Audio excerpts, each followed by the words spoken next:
everyone. Thank you for coming. We're here to talk about something rather unusual in a caregiving event, and that's how to look after you after you've looked after your caregivers. So you've planned for others, it's time to plan for you, and that's what we're going to be talking about today.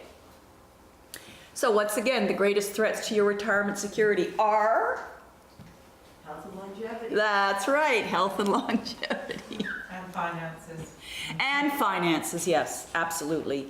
But what financial advisors are finding now is people, you go to a financial advisor, you don't want to outlive your money. And the question is, well, how long are you going to live? And that's becoming more problematic as the population ages and as healthcare improves. So this is my dad, Ralph Henderson, and very briefly, my dad died in 2000. He suffered from vascular dementia and probable Alzheimer's, which we now call mixed dementia. He suffered from aphasia, which means he lost the ability to speak. He suffered from dysphagia, which means he lost the ability to swallow. He was in a wheelchair the last years of his life because he suffered from terrible spinal arthritis. So our 14-year caregiving journey together was a long, troublesome one. But I think my dad stayed alive until he was 94 to teach his daughter what it was like to get old in Canada. And as I mentioned, he died in 2000, and I'm very sad to say that very little has changed between 2000 and 2018. So today what we're going to talk about is we're dividing the presentation into two segments, challenges and solutions. So with challenges, we're going to look at long-term care, and some of you may know this, and some of you may not be quite so familiar, so forgive me if you've been there and done that, but we won't hang on to anything too long. We'll look at the long-term healthcare continuum, the role of governments, because that's often misunderstood by Ontarians. We're going to talk about dementia, not only because of my dad, but because it is a very, very threatening issue for the world. Not only for us here. And we're going to talk about MAID, Medical Assistance in Dying. How many of you heard of MAID?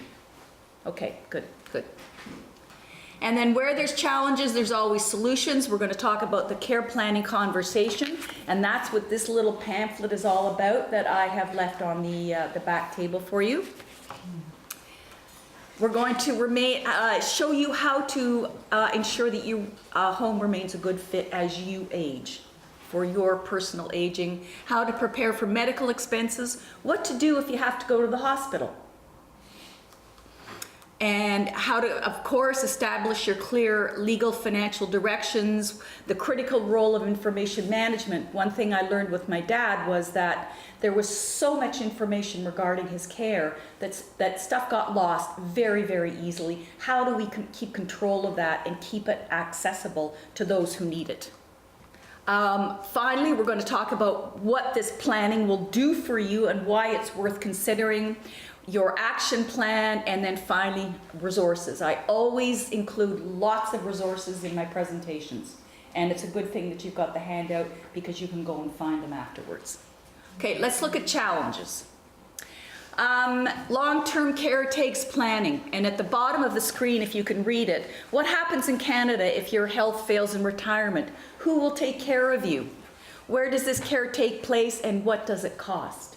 Well, these questions have been floating around for a long time, and they can only be answered by each of us individually based on our own experience. So what is long-term care? Well, it's a variety of services and accommodations that are offered to us if we are elderly, we're disabled, we're cognitively impaired, we're chronically ill. That's what long-term care is. Long-term care is not meant to cure you because long-term care is involved in diseases that normally aren't curable. Arthritis, dementia, Parkinson's, these things are not curable. But what we want to do in long-term care is make our lives as comfortable and as productive as possible and as safe as possible. Where does it take place? Well, it takes place in a lot of areas, hospitals, retirement homes, nursing homes, chronic care facilities, but most of it takes place in the home, 80%. And finally, most care is non-medical. So, and when we say non-medical, I mean the activities of daily living. Do you know what those activities of daily living are? Any ideas? Those are the things that we need to do to be able to keep us safe at home.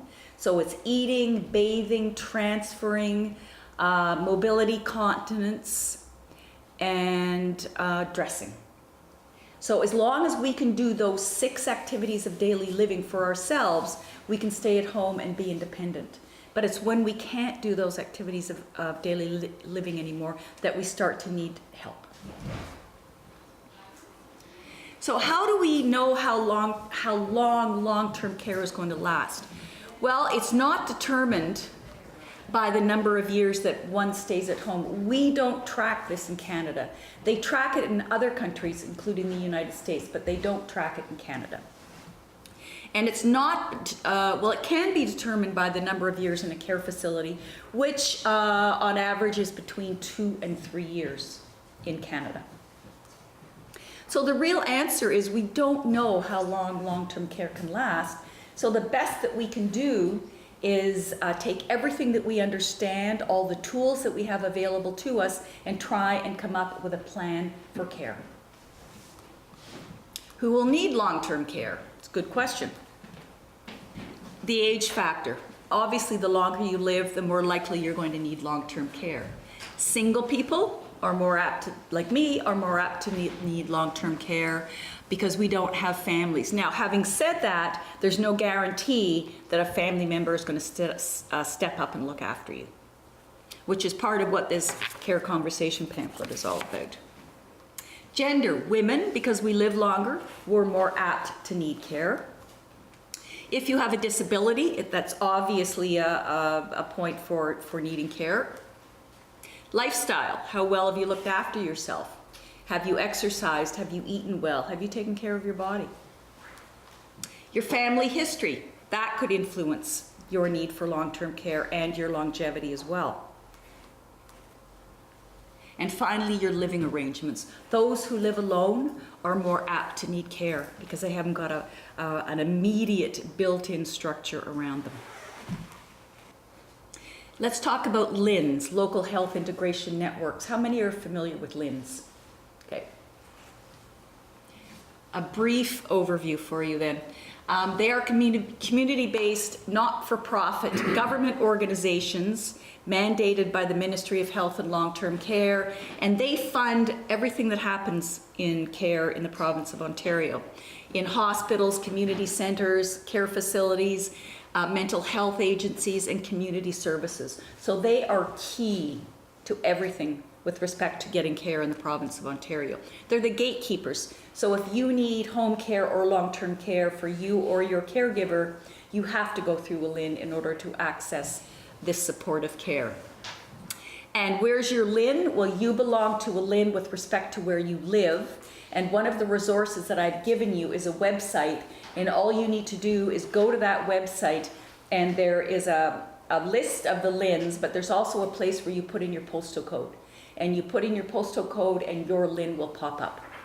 And I encourage you, if you have not yet accessed your LHIN, to get to know it. Where it is, how it's structured, and how they work, because one of these days you're going to need it. Now let's look at the healthcare continuum in the province of Ontario. The first part is home care, which is where we all are and where we hope to stay as we age. Next in the continuum is retirement home living, and that can encompass independent living, assisted or supportive living, but it also can encompass memory care. And third is, of course, the long-term care facilities where most of the care for Alzheimer's takes place. And finally, we have hospice, palliative, or end-of-life care. So that's the care continuum that most of us go through as we age. Let's talk about home care.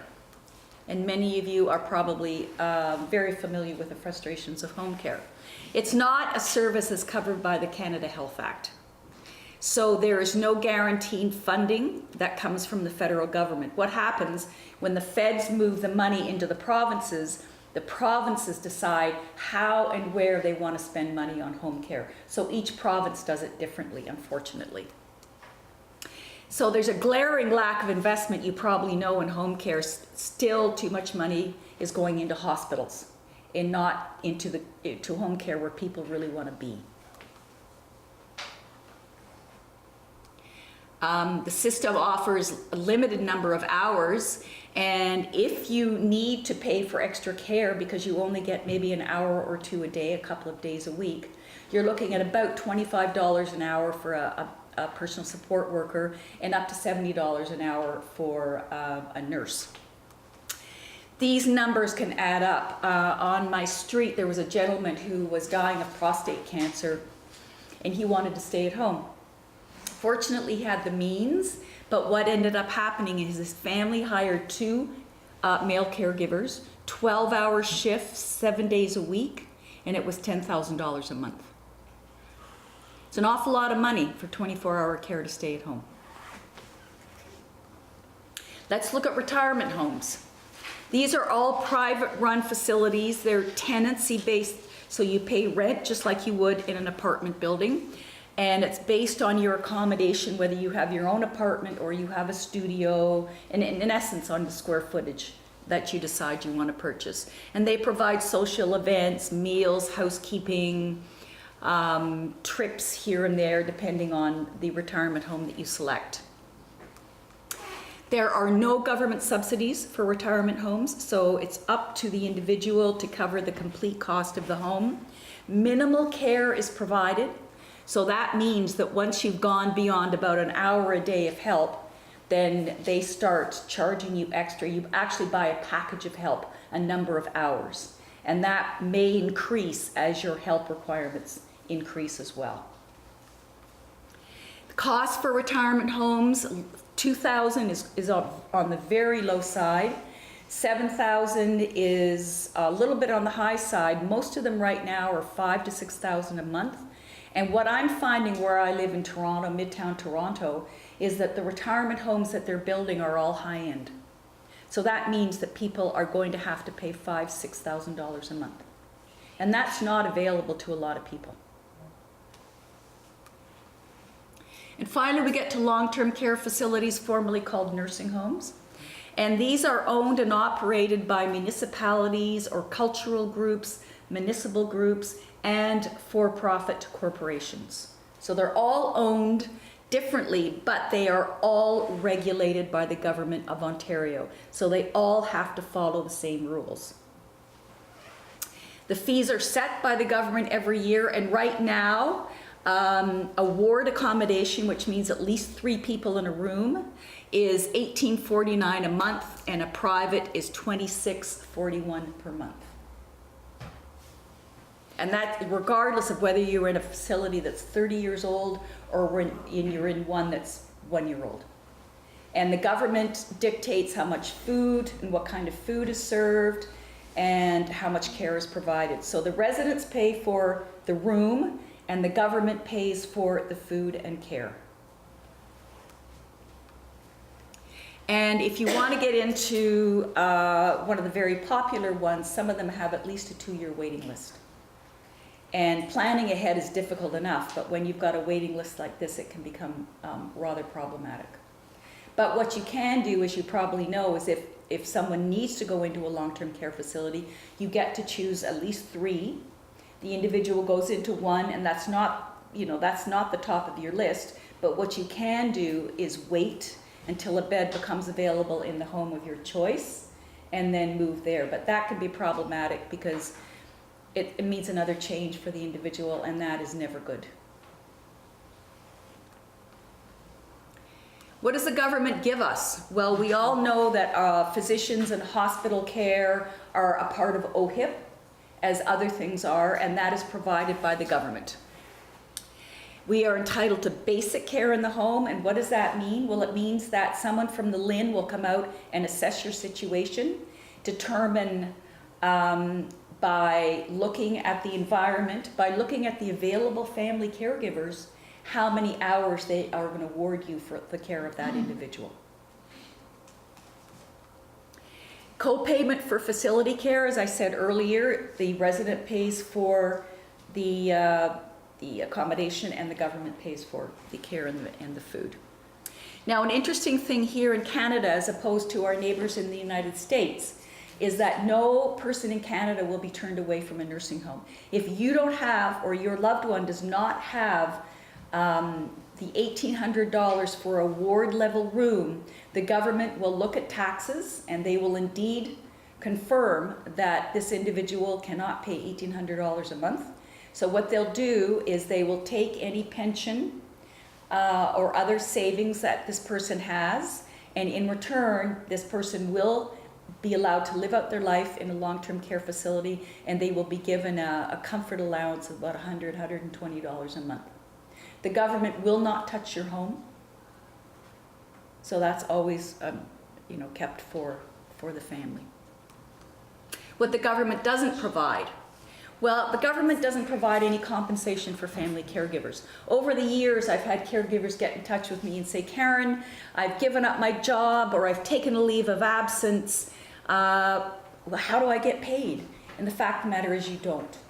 There are tax breaks if you make a certain amount of money, but there is no direct compensation for family caregivers, at least not yet. There's no national standards for facility care across this country. Every province runs their long-term care facility system differently, no national home care program across the country, and there's no national pharmacare. And the reason pharmacare is so important is that, let's say you're living in Toronto and your mom is in Vancouver, and you decide that you're going to move your mom here, and in Vancouver she has had certain drugs covered by the Vancouver or by the BC government. She moves to Ontario only to find that some of those drugs are not covered by the government of Ontario. It shouldn't be that way, but that's the way it is.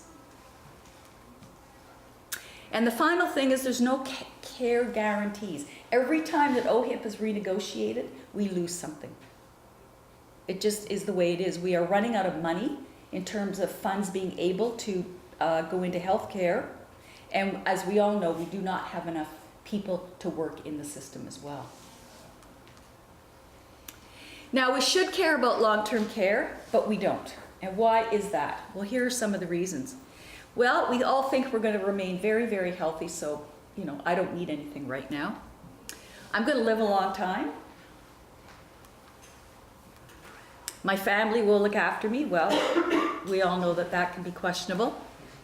The government will provide for me. We know that that will be questionable. I will stay in my home until I die. Well, 50% chance that is happening based on what goes on with you. Or I just don't need to think about it yet. And these are all the thoughts that go through people's heads when the request to think about aging comes up. We don't want to go there. And I understand, well, I've been doing this for 25 years. But the fact of the matter is that we have to go there if we want to age with independence, dignity, and control. Let's move on to dementia. This was a headline way back in 2015. Dementia, a private tragedy looms as a public catastrophe worldwide. And it truly is. This was 3 years ago, and things have only gotten worse around the world in terms of the number of people suffering from Alzheimer's disease and related dementias. What is dementia? Well, it's an umbrella term that we use to cover, up to 100 different conditions. But the most prevalent ones are the vascular dementia, Parkinson's, frontotemporal, dementia with Lewy body, and then finally Alzheimer's disease. Those are the ones that you hear the most about. But there are a great number that are out there that we don't hear about quite as much. So what is it? Well, it's a large class of disorders that are characterized by deterioration of the brain. And what happens is that in the brain, you know the plaque that you get on your teeth, that sticky plaque that you get? Well, what happens in your brain is there's two plaques that grow, or two proteins that grow, beta amyloid and tau. And these proteins, researchers think, are the cause of Alzheimer's, but they don't really know. They used to always think it was beta amyloid. Now they're thinking it's tau. In any case, what happens is that these proteins gather in the brain for some reason, and they start to make the neurons cling together, and they essentially kill the neurons, and that part of the brain starts to die. Now, if you meet someone who's confused, you might automatically think that they've got Alzheimer's or related dementia, but that doesn't have to happen. There are times when people are confused and it's not an organic disease. What do you think might make people confused? Stress. Medication. Stress. Stress? Medication. Medication? Yep, absolutely. Nutrition. Nutrition? Bladder infections. Bladder infections, very good. UTIs. Depression, hypothermia can create confusion. These are all reversible. However, the ones that we're talking about now, Alzheimer's, frontotemporal, vascular, are not reversible. They are terminal diseases. And the symptoms of dementia, of course, are the most evident one is the loss of short-term memory. And then people with dementia also lose the ability to reason, to judge, and their behaviors change. Someone who used to be very extroverted can become introverted, and vice versa. And finally, we all know that Alzheimer's is the most prevalent form of dementia. That's my dad on the right-hand side. He lived in a long-term care facility for the last 3 years of his life. And we always tried to make sure that he wore his cap and that he was well dressed. It took a lot of work. It took some other caregivers because I was on the road a great deal. But I think my dad got very good care because I planned for it. And my dad, of course, had dementia. 1 in 3 over the age of 85 is going to come down with some form of cognitive impairment. So age is the biggest risk factor for dementia. It can last from a few to 15 years. We don't know the cause, and there is no cure. There are drugs, Aricept, Memantine, which can help some people, can slow the progression of the disease, which may make it easier for caregivers to cope, but it will not stop the disease. And they are questionable, these drugs. And what are the risk factors for dementia?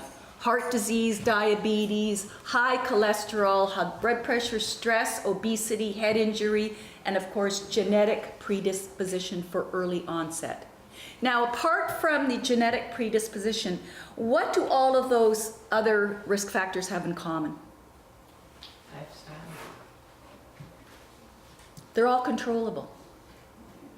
We can control those, except for the last one. And that's the important thing to remember, because we can control those risk factors. And yes, they are lifestyle. So we are facing an epidemic right now. Over 500,000 Canadians have dementia. 1 new diagnosis every 5 minutes.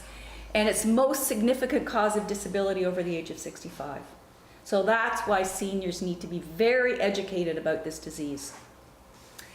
And by 2031, almost 1 million will have the disease, and the demand for care will skyrocket. And quite frankly, we're not ready anywhere in this country. We're not ready for this. So what can we do as individuals to prevent the onset? Well, what's good for the heart is good for the head. So it's exercise, nutrition, sleep, stress, blood pressure, quit smoking, use your brain, and stay socially connected. And of all of those, which one do you think is the most important? Staying socially connected. Exercise. Exercise, yeah. Yeah, staying socially connected has recently become a focus of research. But exercise is the top of the list of something that we need to do. Exercise pushes our blood through our body, through our brain, helps to move out all the junk that accumulates up there, as does sleep. But exercise is supremely important to keep our bodies as strong as possible and our minds as strong as possible. Now, let's move on to MAID, Medical Assistance in Dying. This legislation, after years of contention, was passed in June federally in 2016. And I'm talking about it today because families who face end-of-life decisions often have financial complications involved. And MAID is something that everybody should understand and make the decision about whether they want to consider it or the person who is dying wants to consider it. So as of June in Canada, we had 3,714 people die of MAID. And that means that they asked a physician for help in aid of dying, and that help was delivered. And never before has this been able to happen in Canada. Who is eligible? You've got to be 18. You've got to have a serious illness or disability. You've got to be suffering almost to the point of it's being intolerable.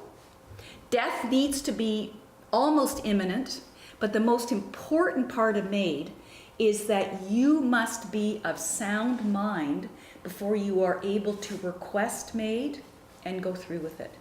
And this is the big legal wrangle that's going on right now, because there are many people who say, if I get Alzheimer's, I want to be able to take advantage of MAID. So I want to be able to have my advance directive set in place saying, I do not want this, I do not want that, and if I end up with dementia, I want MAID. That is not possible right now. People are working on it. In fact, the province of Quebec is very vocal on this topic, always has been. So hopefully legislation will change, but the fear right now is that somehow vulnerable seniors will be impacted if this is brought into legislation. Oh, a little bit more. The average age of MAID is 73, which personally I found very young. And the oldest age is 104.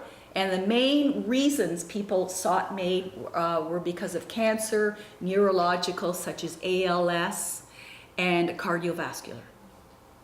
What do we worry about as women? Everything. Everything. Everything. Anything. Well, 7 out of 10 worry about having enough money. I worry, especially keen among caregivers, because caregivers spend money on being a caregiver. And whatever is spent is not left over for later on in life. We are worried about a negative reaction from employer, because if we have to take time off to care, we're worried about our jobs. And I'm going down into the States in November to talk about this on a panel. And there's great concern over employers and their attitude toward family caregiving, and how much work needs to be done to bring many companies up to a standard where family caregivers feel free and safe to take the time they need to provide family care, and also to find the resources within their employee workplace to help them be better caregivers. Impact on personal finances. That's it. So we would need to plan. Obviously, we're worried, we need to plan. And it's even harder for us to save from retirement, for retirement. And Stats Canada, and we all know this, that 65-year-old woman is going to last longer than a 65-year-old man. So we have got to have more money put away. But the problem is that we often earn less than men. And if we take a leave of absence to care for someone, that means that we have opted out of the paid system, which will affect our pension and other things. So we are often behind the 8 ball by the time we get to the point where we need to look after us. We have to save more. This is another interesting thing that we need to look at, is that young people are coming home to live. They can't find if they have a job, they can't find a place to live. They can't afford it. So they come back and live with mom and dad, which I'm sure some of you are familiar with. What happens? The parents help the kids financially.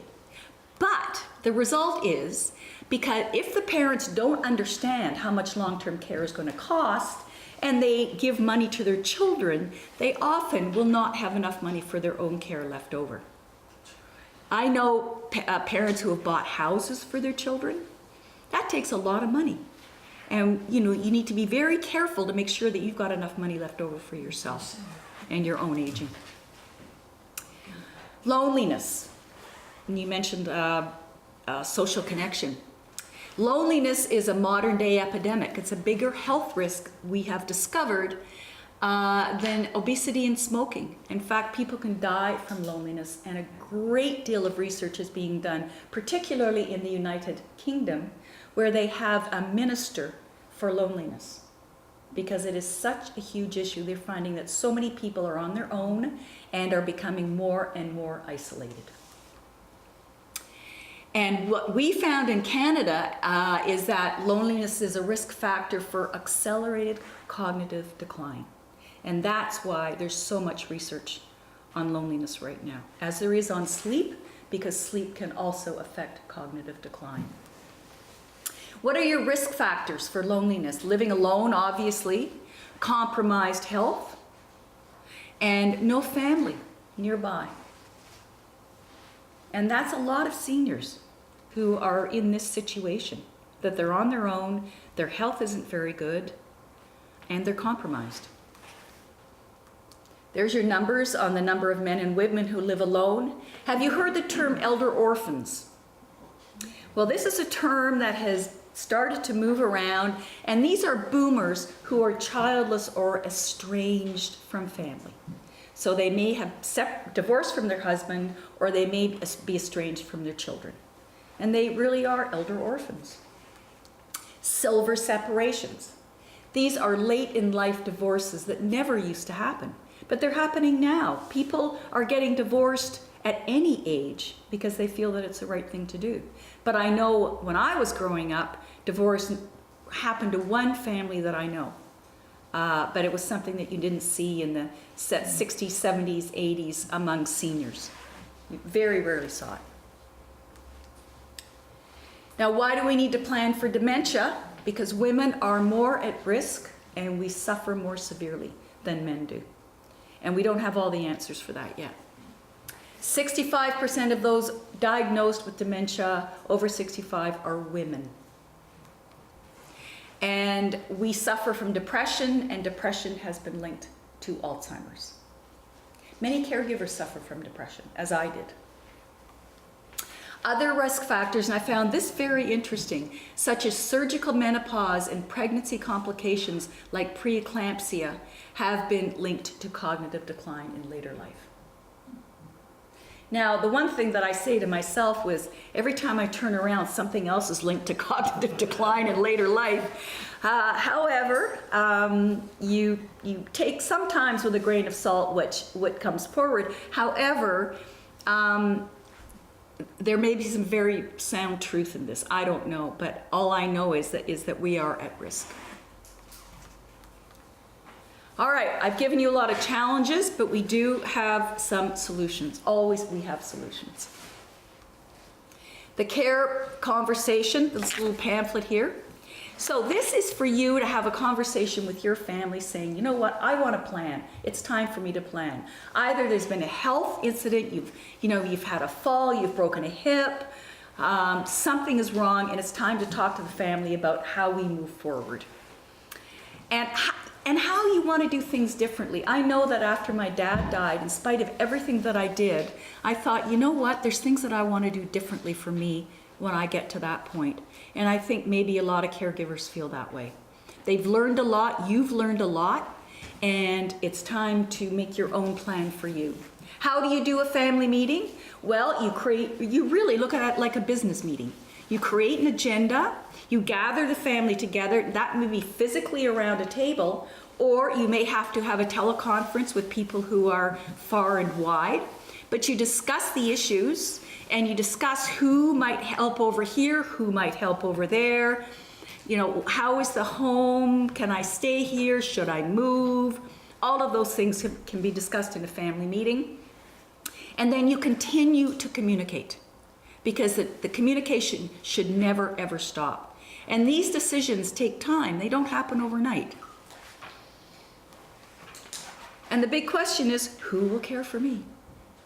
That is the big question. And why should we start talking? Remember the 40-70 rule. When the kids are about 40 and you're about 70, it's time to talk. Because the kids are old enough to appreciate what's going on. You are old enough to know that you're feeling creaky or you're feeling this, you're feeling that, and it's time to start to do some planning. And also before a crisis hits. My dad was fine one day, next day he fell, he twisted his hip, broke it and went down, and he was never the same again, never the same again. That happened in a heartbeat, and it changed everything. And so you want to do this when you are still able to tell your family and your care providers what you want as you age. Because again, I remember I wanted my dad to sign a document, and I just barely got there under the wire. If I'd waited another couple of weeks, he wouldn't have been able to sign that document because he wouldn't have been able to understand what I was asking him to sign. That's how fast his dementia was moving. So we need to keep all of these things in mind. Ensure your home remains a good fit. Where you're living now, is it working for you? Are there too many stairs? Is there too much upkeep? Would it be better to move and to downsize? And you don't want to wait until you're too old to do that. It's easier to do that when you're younger. Physical layout, and if you want to stay at home, is it modifiable? You know, can you build a ramp? Can you move to one floor? Is the laundry room accessible? All of these things need to be considered with respect to an accessible home. Also, you need to learn about, you probably as a caregiver know about assistive devices and home modifications. But these are things that can be very, very helpful. And if you need to know more about assistive devices, Shoppers Drug Mart has a health store over in a plaza, oh yikes, in Toronto. How many of you are from Toronto? Oh, nobody.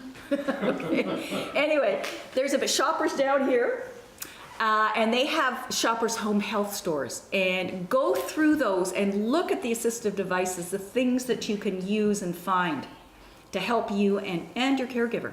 Because they're doing some fabulous things. You need to know also where your community supports are, your community center, things like that. And again, our costs for home care. So you've got to keep those in mind as you're planning. How do you prepare for a medical emergency? Well, these are some of the obvious things. You always need to have a first aid kit in your car or your home. You need to know where the hospital is in case something happens. I've given you the Ontario Poison Center number, not because it is for poisons, but it's also for complications from medications. So if somebody takes a medication inappropriately and becomes ill, these people can help. And you should also keep a card in your wallet that has your power of attorney for personal care for you. So if something happens to you and you cannot speak for yourself, the first thing that they will do is go through your wallet looking for that kind of information. And you can also they also go to your refrigerator. And I forgot to bring this, but there is a company that provides a magnet that you stick on your refrigerator and has a pouch. And in that pouch, you can put all this information, which is the first responders are going to be looking for, about why they're there and what they're faced with you as their patient. And in particular, if you have a DNR, do not resuscitate. But if any of you are interested in knowing more and getting one of these pouches, my card is back there. Contact me because I can get in touch with a supplier and order a whack of them. I think they're about $3 or $4. But they also give you a sticker to put on your front door so that when first responders get there, they see the sticker that says, "Please see information magnet," or something to that effect. Very, very, very handy, well-designed little piece of non-technology. If you have to go to the hospital, some very, basic things. Make sure your wristband is accurate, your proper name and your proper date of birth. Clean hands. Make sure that anybody who comes near you washes their hands. And it's helpful if you can see them do that, because most of the time you can. Now every room pretty much in a hospital has a basin and a place for people to wash their hands. And make a drug list. Make sure that you go in with all of the drugs that you're taking so that they don't have to guess what you're on and they don't prescribe incorrectly because they don't know what you're on.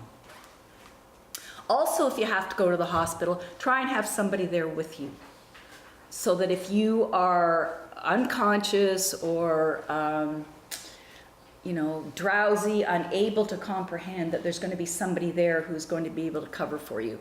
That they can keep a pen and notebook, they can ask questions, they can take down answers, they can write down the names of key staff that are looking after you, which can come into play later on. And then you need to be proactive when there's time for discharge. There'll be help there to help move you back home or into a care facility, but you need to start that process. And then the one thing you need to do before you leave hospital is make sure you understand everything that they've given you, all the medications, because once you're out of the hospital, you're on your own. And so you need to grab all the training and support from the hospital that you can before they gently push you out the door. And this is a wonderful thing that's in your resource list.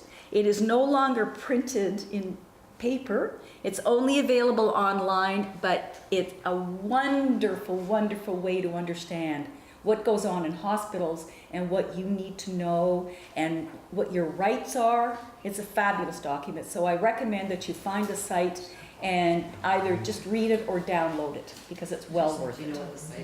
It's in your resources. Ensure that your legal documents are up to date. Your will, 48% of Canadians don't have a will, believe it or not. You need your power of attorney for property, your power of attorney for personal care. And I've given you a website for the Ministry of the Attorney General, but one thing they have is the power of attorney booklet for property and personal care. And you can get this from them. It's a good primer, but any lawyer will tell you, do not use this as your prime document unless you have a very, very straightforward estate. You are better off spending a couple of $100s with a lawyer and getting it done correctly. But this at least will put you on the path. And there's sometimes that, the who get what note.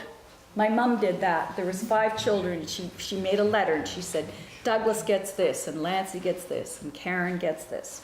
And it just keeps things nice and clean and tidy, reduces fights.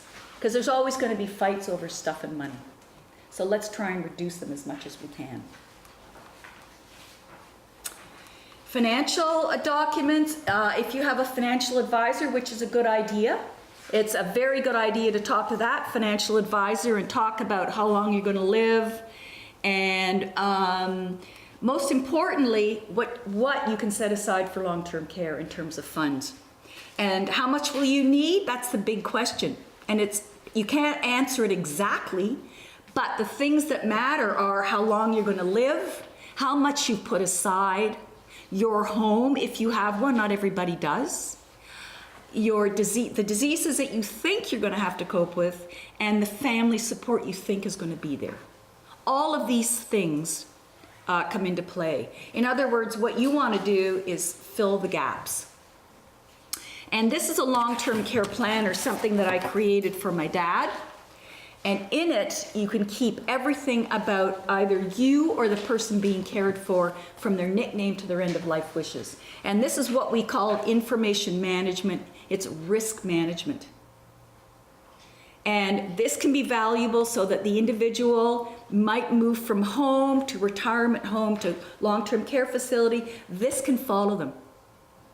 And so anybody that is involved in their care knows that there's certain information available to them. From me. And then this is a 10-step long-term care planner. This is something that if you really want to create a template for your care, that you can fill this out. It's 10 steps. It asks you 10 questions, and you need to do a little homework. But when you've got it done, you've got a template for long-term care. So what does long-term care planning give you? It gives you the ability to make decisions while you can, and it gives you control over where you're cared for, how long you're cared for, who cares for you. Very, very important. I remember when my dad was in a long-term care facility, there was one woman who was looking after him, and she was so rough with him, and you may have encountered this. And he had bad arthritis, and she made him hurt. And I said to the staff, I said, I don't want that woman touching my father again. He has no right. She has no right. She has got no skill or compassion. And she never did. What you want in the rest of your life is independence, dignity, and control. It's something we all want. It's something that we all deserve, but it's something that we have to plan for. And it is priceless. So here's your action plan. Stay healthy and stay out of the healthcare system. Because the minute you get involved with it, trouble starts. Understand the diseases that are in your family. Understand your healthcare system, how the LHINS work. Keep your home safe. Tell everybody what you want as you age. Document it somewhere. Ensure you've done your work with your financial plan, your legal plan, your advance directive, and make it accessible. Make sure, if you've got a safety deposit box involved in everything, make sure somebody's got the key, simple thing. And then a plan to, how am I going to pay for the care that I need? Where's it going to come from? Because it's not going to come from the province. Only a very small part will come from the province. Here are your resource list, which you have. The guide is the first thing that I gave you. This is the latest thing from the Government of Ontario, and it's just a very useful guide on what the Ontario offers for seniors. How to locate your LHIN, and a guide to advanced care planning. This is the Office of the Public Guardian and Trustee, the Attorney General. And these websites help with powers of attorney for property, for personal care, advance directives, all that kind of stuff. Will help you better understand that and how to move forward on it. And they are the people that have that document that I showed you, the power of attorney document. That's your handbook for the hospital that I talked to you about. Home and Long-Term Care magazine is a wonderful magazine for caregivers. You've probably come across it. And it used to be available at Metro. It no longer is. It's only available online. Wonderful little magazine. Age Comfort is assisted devices. Heart to Home Meals is a very good way to get your meals delivered. Some friends of mine that I know take this service, and they like it very much. Dementia resources. If you want to get brave and test your memory, there are several little tests you can take in this website, which is kind of fun, or not. And these are the financial resources. Who Cares? Easing the Financial Burden from the CIBC is a great, one of the best articles I've ever found about all the things that are available to caregivers in one spot. It is wonderful, and I ask you to print it and keep it. And the other one is by Rick Carrick, who works for the Globe and Mail, The New Way to Tell If You've Saved Enough for Retirement. I found it rather a little bit complicated, but again, well worth your reading. I love the Big Health Life I think I've got it here for you. Yes, it's called Project Big Life. And what this is a Canadian website, and you can go here and you can plug in information to determine your life expectancy, whether you're going to have problems with your heart and stroke, how much sodium you're eating. And this one, Elder Life, how long am I going to live in a care facility, is not completed yet, but they're working on it. But I highly recommend that you go to Project Big Life. if nothing but for the life expectancy, because most of us underestimate how long we're going to live. And you need to know that in order to prepare in every way, but especially financially. Here are all my resources that are available to you, my website. You've got my care conversation pamphlet. I've got a planning guide. I showed you the critical illness planner, and I showed you the 10-step planner. Oh, one more thing. I've taught for Ryerson Life Institute for 2 years. I'm teaching again this spring. It's a six-week course on long-term care planning. What is it and why should I care? People love it. They wonder why it is not a mandatory thing for Ontarians to attend. So if you're interested, it's not expensive. It's like $70 or $60 for the 6-week course. Investigate it and see if you think you'd like to attend. And that's me. And I'm almost on time.